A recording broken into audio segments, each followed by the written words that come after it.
Imagine waking up and discovering that a single bill introduced in Congress could unravel the largest package of federal gun control measures passed in the last 3 decades.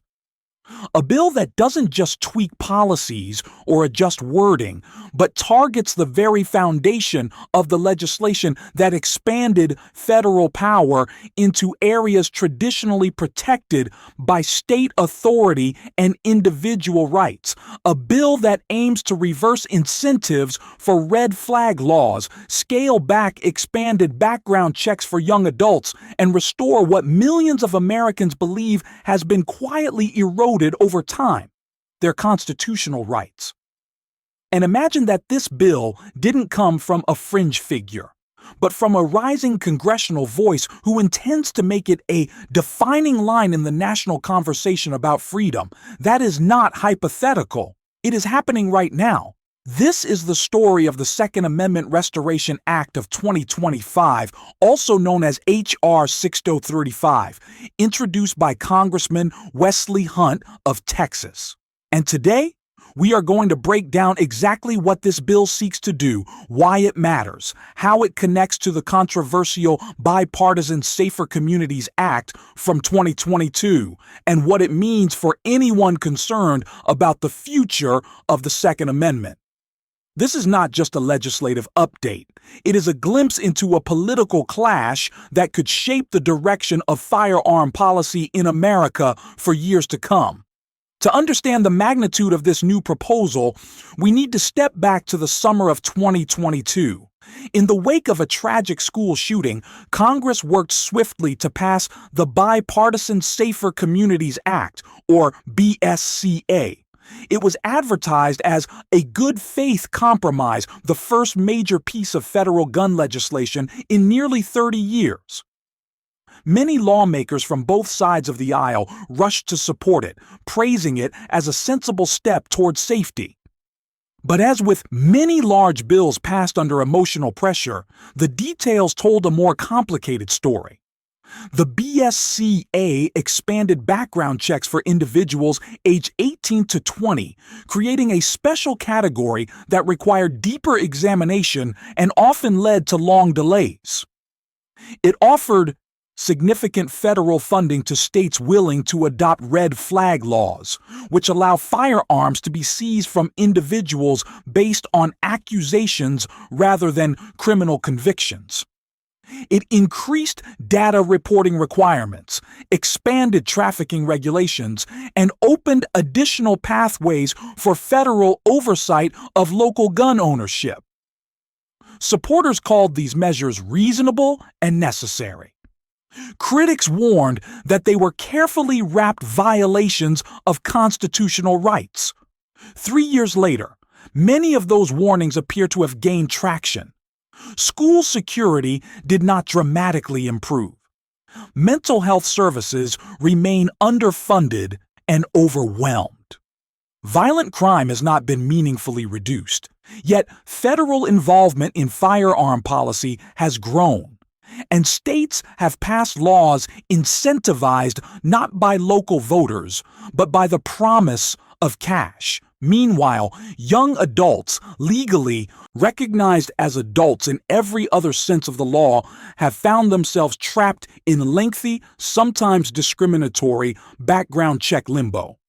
It is against this backdrop that Congressman Wesley Hunt introduced H.R. 6035. His proposal is not a symbolic protest. It is a direct attempt to cut out the parts of the BSCA that expanded federal authority and weakened the rights of lawful gun owners. The bill does not attempt to destroy the entire BSCA. It intentionally preserves what even many gun rights advocates acknowledge as beneficial aspects, such as mental health funding, certain victim protection programs, and school safety resources. Instead, the bill focuses with precision on the components viewed as most damaging to the Second Amendment and to due process. The first major component of the new bill is the complete removal of federal incentives for states to adopt red flag laws. Under the BSCA, states that created or expanded red flag systems were eligible for substantial federal grants. Almost every state in the nation accepted some portion of BSCA funding, even states without red flag laws. The money was presented as an optional resource, but in practice, it became a form of political leverage. Many states found themselves weighing millions of dollars against the preferences of their voters. Critics argue that red flag laws violate multiple constitutional protections. Firearms can be seized based on accusations that do not require criminal charges. In some states, a person can lose access to their property without attending a hearing, without being represented, and sometimes without being notified until after the fact. Even if the allegations are unfounded, the burden to reclaim the seized property falls on the accused, not the accuser. This flips the principle of innocent until proven guilty upside down. For supporters of firearm rights, this issue alone makes H.R. 6035 worth fighting for. The second major pillar of the bill is its effort to scale back the enhanced background checks imposed on 18 to 20-year-old buyers under the BSCA. These extended checks often require searching through juvenile records, mental health histories, and additional state databases, causing delays that can stretch far beyond the standard background check timeline. Opponents argue that this creates a de facto waiting period, one that disproportionately affects young adults who are otherwise fully recognized as legal adults. They can vote. They can serve in the military. They can sign contracts, get married, and live independently.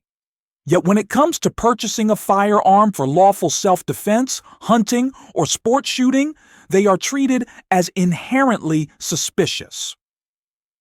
H.R. 6035 seeks to restore parity by removing or reducing these enhanced checks, arguing that constitutional rights must be consistent across all adults. It challenges the assumption embedded in the BSCA that younger adults pose a unique threat requiring extraordinary scrutiny.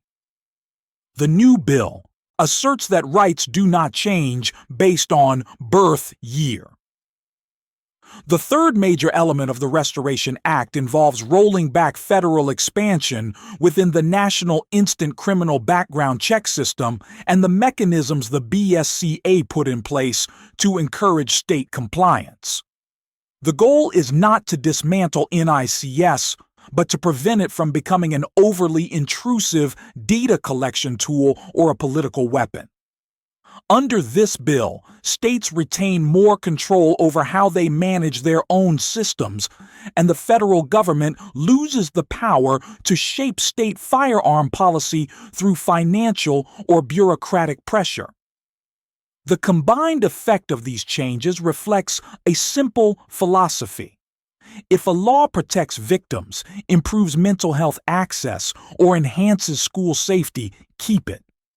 If it infringes on due process, violates constitutional rights, or manipulates states into adopting unwanted policies, remove it.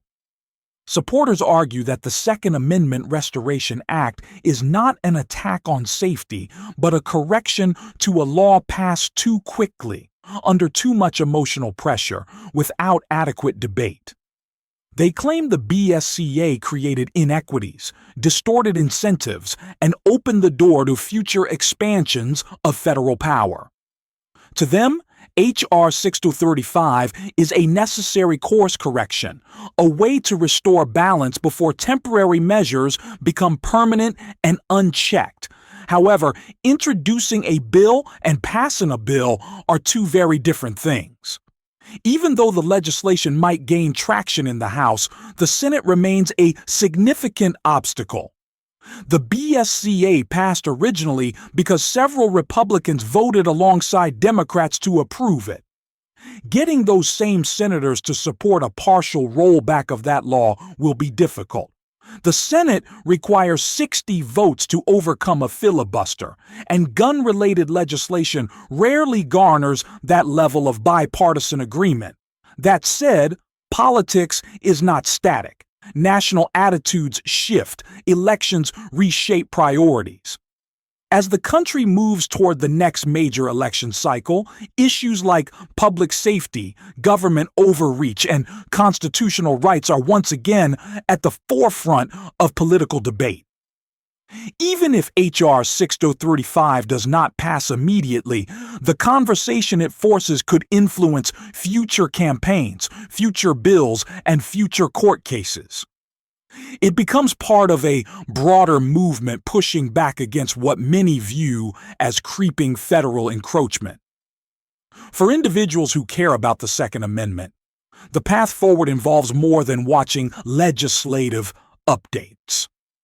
One of the most effective actions anyone can take is simply contacting representatives and senators.